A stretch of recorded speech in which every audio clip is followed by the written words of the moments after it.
Alright, today we're going to solve a forces from motion problem. Uh, this particular problem states that if you swing a bucket full of water in a vertical circle at the end of a rope, um, and the mass of the bucket plus the water inside of it is 3.5 kilograms, and the center mass of the bucket plus the water moves in a circle of 1.3 meters. That's the radius.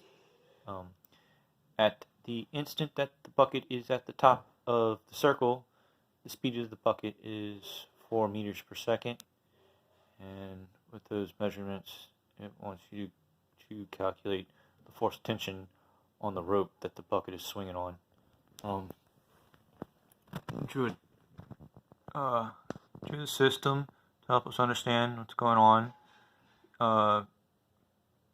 The radius is from the center of this circle to the center of the bucket.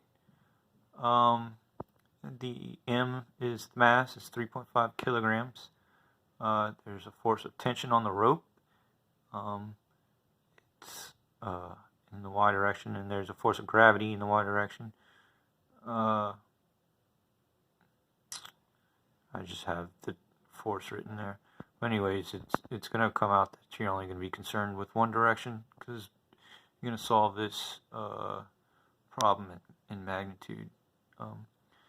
The gravity constant is 9.8 meters per second squared, and the velocity that this bucket is moving is v equals 4 meters per second. Yeah, that's a magnitude. Alright, so here's the equation we'll be using.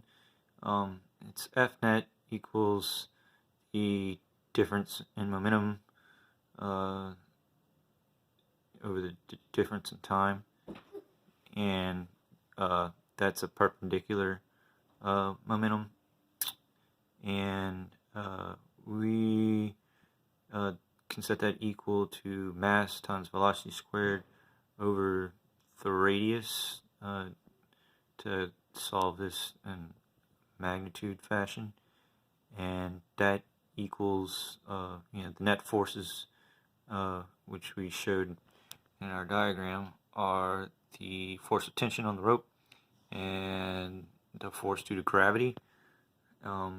So this equation can be simplified and arranged to where we can find the force of tension on the rope, and that's going to be equal to the mass times the velocity squared divided by the radius minus gravity constant. Okay, and we plug our numbers in that we outlined, and make sure you follow your units. That's what all these steps are about. Making sure my units check out. Squaring the velocity gives us meters squared. Second squared divided by meters gives us meters per second squared minus the 9.8 meters per second squared. And kilograms times meters per second is also represented by newtons. And so the force on the rope, given these dimensions, is 8.8 newtons. That's the force of tension on the rope.